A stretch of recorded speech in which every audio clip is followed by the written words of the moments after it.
നിങ്ങളുടെ ഉള്ളിലുള്ള ദേഷ്യം എങ്ങനെ നിങ്ങളെ തകർക്കുന്നുവെന്നറിയാമോ? നിന്റെ പല പരാജയങ്ങൾക്കും കാരണം ഈ കഥയിലുണ്ട്.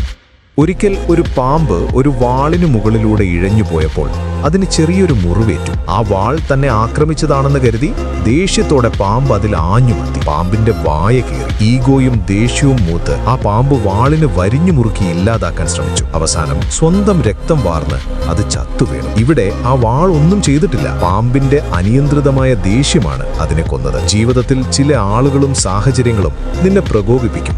അവരോട് അന്ധമായി പ്രതികരിച്ചാൽ നശിക്കുന്നത് നീ മാത്രമാണ്. എവിടെ പ്രതികരിക്കണം, എവിടെ അവഗണിക്കണം എന്ന് പഠിക്കുക. അതാണ് യഥാർത്ഥ ഡിസിപ്ലിൻ. നിന്റെ വികാരങ്ങളെ നിയന്ത്രിക്കാൻ കഴിഞ്ഞാൽ ലോകത്തെ നിനക്ക് നിയന്ത്രിക്കാം. അതാണ് ആ 0.1% ആളുകളുടെ രഹസ്യം. ചിന്താഗതികളെ മാറ്റിമറിക്കാൻ എൻ്റെ ബുക്ക് ദ 0.1% മൈൻഡ് സെറ്റ് നിന്നെ സഹായിക്കും. ലിങ്ക് വേണമെന്നുള്ളവർ താഴെ മൈൻഡ് സെറ്റ് എന്ന് കമന്റ് ചെയ്യുക. ഞാൻ നിനക്ക് ലിങ്ക് DM ചെയ്യാം.